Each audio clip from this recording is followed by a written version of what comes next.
Ganga versus मंगा।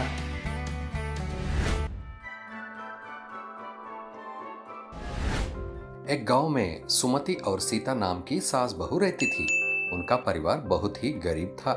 सुमति का पति सुंदरम और बेटा रामू दोनों कोई काम करके पैसे घर लेते थे, तभी उनका घर चलता था। सीता एक अच्छी लड़की थी। वो अपनी सास को बिना कुछ कहे उनकी हर बात मानती थी, इसलिए सुमति को भी अपनी बहू बहुत पसंद थी। एक दिन सीता बाहर से वापस आकर अपनी सास सुमति को घर में ढूंढ रही थी। ना जाने सासू माँ कहाँ चली गई है, घर में कहीं दिखाई नहीं दे रही। लगता है कहीं बाहर गई है, पर मुझे बताए बिना तो वो कहीं नहीं जाती। सीता अपने सास के बारे में सोचते हुए घर के पीछे के आंगन में जाती है। वहां पर वो अपने पड़ोसी देवी को देखती है, जो आज के बिल्डिंग को देख रही थी। क्या देख रही हो वहाँ? सीता की बात सुनकर देवी सीता की ओर मुड़कर कहती है, कुछ नहीं बेटी, देख रही हूँ कि वहाँ पर कौन पटाखे चला रहा है। उस बिल्डिंग में बड़े बड़े स्पीकर लगाकर कौन इतना हंगामा कर रहा है। उस बिल्डिंग में किसी पैसे वाले की बेटा या बेटी का बर्थडे पार्टी मनाया जा रहा है, इसीलिए इतना हंगामा हो रहा है वहाँ। बर्थडे पार्टी के लिए भी क्या इतना हंगामा करना जरूरी है? मुझे तो इस हंगामे को देखकर लगा कि किसी की शादी हो रही है। मौसी, आजकल का फैशन है, किसी का भी बर्थडे हो या है कोई भी छोटा सा फंक्शन हो, उसे पार्टी करके हंगामा करके बड़ा दिखाया जाता है। लगता है लोगों को पैसों के साथ अलग अलग तरह की बीमारी आ जाती है। नहीं मौसी, ये बीमारी पैसे वालों की नहीं है। जब मैं छोटी थी तब मेरा जन्मदिन भी ऐसे ही बनाया जाता था। मेरे पिता मेरे लिए नए कपड़े लाते थे और हम सब लोग मिलकर सुबह मंदिर जाते और शाम को मेरी माँ खूब सारी मिठाइयाँ बना देती थी मेरे लिए। अच्छा बेटी, तुम्हारा बर्थडे कब है? अगले महीने की 10 तारीख को। क्या अगले महीने की 10 तारीख को तुम्हारा जन्मदिन है? तुमने कभी बताया क्यों नहीं? हम लोगों को 3 वक्त का खाना कमाना भी मुश्किल हो रहा है और मैं सब लोगों को अपना जन्मदिन बताकर दुखी नहीं करना चाहती, और ऊपर से फिजूल के खर्च अलग।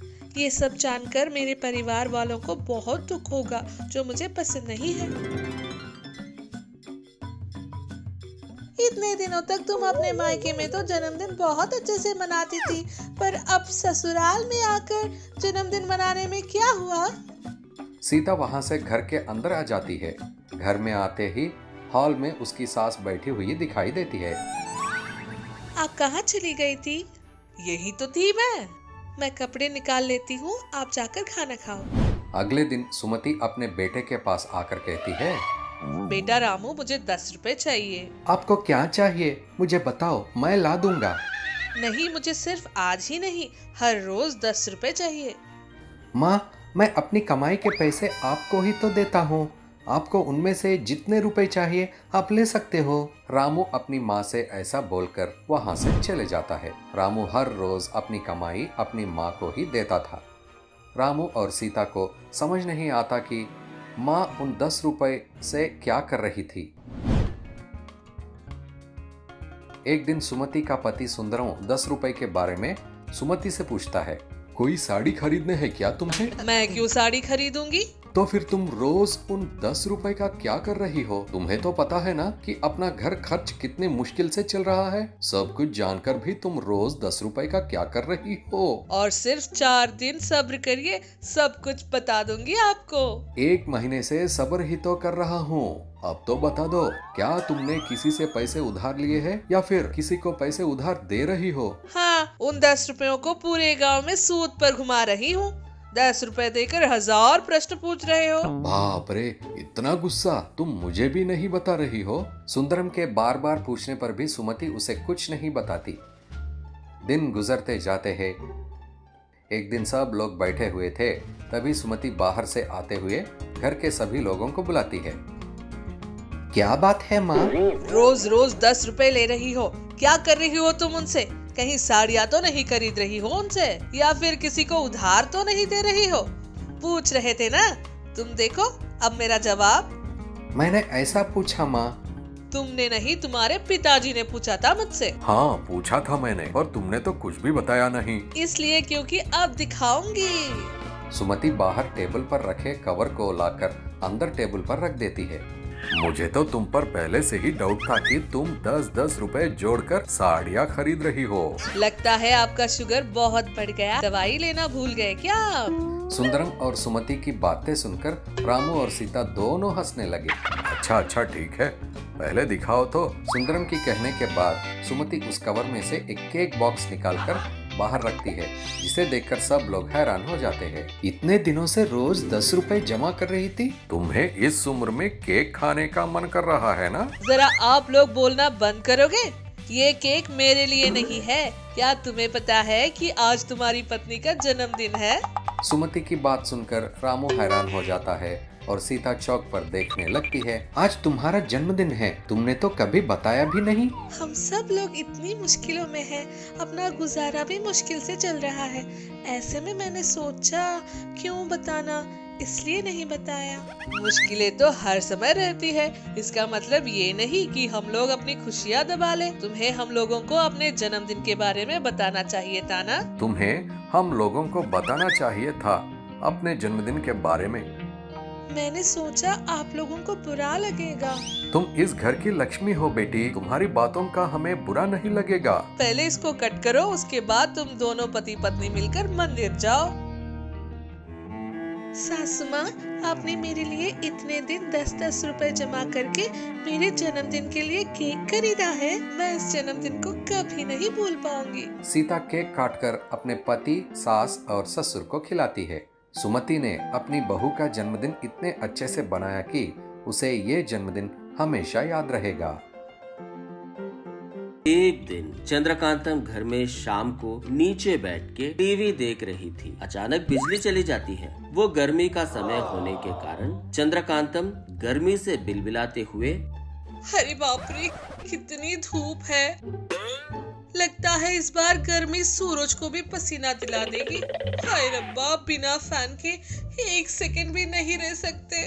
कह रही थी, पर सूर्यकांतम बहुत ही रिलैक्स होकर बार बार तार डालकर चाय पी रही थी, जो देखकर चंद्रकांतम मन में ऐसा सोचती, क्या है ये, इतनी गर्मी हो रही है कि ऐसे कैसे चाय पी रही है। सोच रही थी और सूर्यकांतम को देख रही थी, जो देखकर सूर्यकांतम चंद्रकांतम से ऐसा कहती है, क्या है, ऐसे क्यों देख रही हो? ऐसे मत देखो, नजर लग जाएगी। क्या है सासू माँ, आप, मैं यहाँ पक रही हूँ, पागल जैसी हो रही हूँ। आप अच्छे से बैठकर चाय पी रही हो। तुम्हारी परेशानी क्या है? जब देखो मुझ पर रोती रहती हो। तुम्हारे सामने शांति से बैठना भी मुश्किल हो गया है। जिस पर चंद्रकांतम रोने का मुंह बना लेती है। मतलब क्या है सासू माँ, मैं इस गर्मी में इतनी परेशान हूँ, वो आपको दिखाई नहीं दे रहा? मेरी बातें दिखाई दे रही है सिर्फ। अरे पहले तुम ये रोना बंद करो, मैं कुछ न कुछ करती हूँ। अपने रूम में जाकर एक साबुन लेकर आती है। ये लो, ये एक मैजिकल कूलिंग सोप है। तुम्हें गर्मी नहीं लगेगी, ठंडी रहोगी तुम। जो सुनकर चंद्रकांतम बहुत खुश हो जाती है। मेरी सास बहुत अच्छी है, बोलकर उस साबुन को लेकर जाती है। थोड़ी देर के बाद बाहर आकर उस मैजिकल कूलिंग सोप से नहाने पर कितना ठंडा लग रहा है, बिल्कुल तुम्हारे मन की तरह। तुम्हारे नखरे, बाप रे, अभी तक तो पागलों की तरह यहाँ वहाँ चिल्ला रही थी, और अब अच्छी सास, अच्छे मन वाली सास बोल रही हो। तुम मामूली नहीं हो, लेडी कमल हासन हो, कमल हासन। आपकी दया है, कहकर शर्म आ रही थी तो सूर्यकांतम उसके हाथों में से मैजिकल कूलिंग सोप ले लेती है। क्या सासू माँ, ऐसे छीन लिया? तुम्हारे बारे में जानकर भी क्या मैं ये तुम्हें दूंगी? अगर तुम्हें ये दे दिया, तुम इससे फिर से कोई न कोई गलत काम करोगी। तुम सासू माँ मुझे बचाओ कहकर चिल्लाओगी। ये सब किस लिए बताओ? इसलिए इसे लेकर छुपा देती हूँ। सूर्यकांतम उस मैजिकल कूलिंग सोप को छुपाने के लिए अपने रूम में जाती है। जो देखकर चंद्रकांतम मन में सोचती है। छी, मेरी सास हमेशा ऐसा ही करती है। किसी भी तरह मैजिकल कूलिंग सोप को चुराकर गांव में बेचना होगा। इतनी गर्मी में ना रह पाने के कारण लोग कितना भी पैसा देकर खरीदेंगे। अच्छा मौका है, इस मौके को किसी भी तरह मिस नहीं करूंगी। पर उस साबुन को कैसे चुराऊं? तभी उसको एक आइडिया आता है। तुरंत ही मैजिकल लैब में से जिन को बुलाती है। भाई सोना, एक बार बाहर आओ बेटा। जो सुनकर जीनी बाहर आकर ऐसा कहता है। क्या दीदी, क्या बात है? जो कभी नहीं किया वो आज इतना प्यार से बुला रही हो। कुछ नहीं भाई, तुम ही थोड़ी मदद करोगे?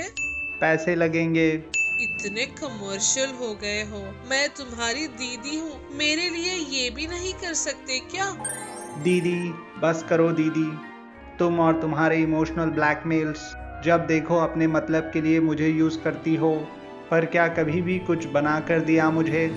तुम्हारे पास से कुछ भी लेने का यही समय है। तब चंद्रकांतम मन में ऐसा सोचती है। होशियार हो गए हो भाई, इमोशनल ब्लैकमेल पर भी नहीं झुके। ठीक है, क्या कर सकते हैं? ठीक है, क्या चाहिए बताओ, बना कर देती हूँ। बहुत गर्मी है दीदी, तुम्हारे हाथों से एक अच्छी सी लस्सी ले आओ। कहकर पूछता है और कोई चारा नहीं था, इसीलिए चंद्रकांतम जीनी के लिए लस्सी बनाकर ले आती है। उस लस्सी को लेकर जीनी ऐसा कहता है। ठीक है, बताओ दीदी क्या चाहिए? अरे कुछ नहीं, सुबह मेरी सास ने मुझे एक मैजिकल कूलिंग सोप दिया था, बस वो चाहिए। पूछती है, जो सुनकर जीनी शॉक हो जाता है। देखो दीदी, अपनी लस्सी अपने पास रख लो, मुझे तुम्हारी सास से पंगा लेने मत भेजो। अरे अरे, इतना क्यों डर रहे हो? अच्छा ठीक है, वो कहाँ है बताओ, मैं ही जाकर ले लेती हूँ। जिस पर जीनी अपने मैजिक पावर का इस्तेमाल करके आजकल कूलिंग सोप कहाँ है देखते हैं। दीदी वो साबुन तुम्हारी सासू माँ ने तीसरे शेल्फ में रखा है। ठीक है भाई, अब मैं देख लूंगी भाई। तुरंत ही सूर्यकांतम के कमरे में चली जाती है। तब जीनी अपने मन में सोचता है। छी, इसे ज्यादा जल्दी होती है, सोचती कम है। बताया हुआ बिना पूरा सुने ही चली जाती है। फिर भी किसी के कर्मों का कौन जिम्मेदार होगा? कहते हुए आराम से लस्सी पीता है। चंद्रकांतम धीरे से उसके सासू माँ के कमरे में ले जाती है। धीरे से अलमारी ओपन करके उस मैजिकल सोप को बाहर निकालते ही तुरंत ही बर्फ बन जाती है। वो एक बर्फ की मूर्ति बनकर कहीं भी न जाने की परिस्थिति में थी। वो शॉक होकर ऐसा सोच रही थी। क्या है ये? उस साबुन को छूते ही ऐसा हो गया। सोचती है और बाहर ऐसा कहती है। सासू माँ बचाइए। कहती है, पर बर्फ की मूर्ति में बदलने के कारण बात बाहर नहीं जाती, जिससे उसकी आवाज किसी को सुनाई नहीं देती। वो रात भर वैसे ही रहती है। सुबह सूर्यकांतम चंद्रकांतम को बर्फ की मूर्ति में बदली देखकर सूर्यकांतम को सब समझ आ जाता है। फिर से तूने कोई कचरा किया है क्या? सासू माँ प्लीज, सासू माँ कुछ तो करो। जो देखकर कुछ न कर पाकर सूर्यकांतम अपने मैजिक से चंद्रकांतम को फिर से मामूली इंसान में बदल देती है। अरे बेवकूफ औरत, वो बगल में रखा मामूली साबुन के डब्बे को कूलिंग सोप की तरह इस्तेमाल करोगी? डायरेक्ट उसे छूने पर देखो ऐसा ही होगा। कहती है, जो सुनकर चंद्रकांतम मन में ऐसा सोचती है। अच्छा, वो जीनी भी कुछ कह रहा था, मैं जल्दबाजी करके आ गई, शायद वो यही था। सोचकर खुद में खुद ही दुखी हो रही थी।